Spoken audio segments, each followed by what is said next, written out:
শিশুর মতো হামাগুড়ি দিয়ে মৃত্যুর মুখ থেকে ফেরা নেপালের বন্যায় হৃদয় বিদারক বেঁচে থাকার গল্প। নেপালের ভয়াবহ আকস্মিক বন্যায় পরিবার হারিয়েছেন অনেকেই, তবে মৃত্যুর মুখ থেকে ফিরে আসা এক পরিবারের গল্প এখন নাড়া দিচ্ছে বিশ্বকে।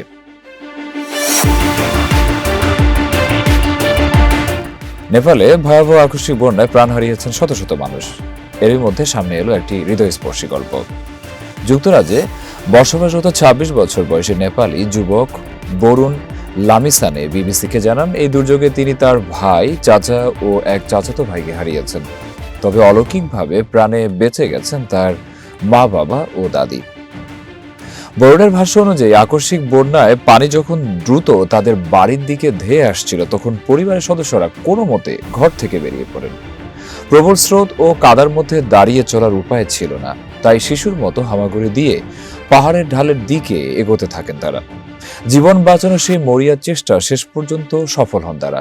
নিরাপদ স্থানে পৌঁছে প্রাণে রক্ষা পান তার মা, বাবা ও দাদি, কিন্তু পরিবারের অন্য সদস্যদের আর খুঁজে পাওয়া যায়নি।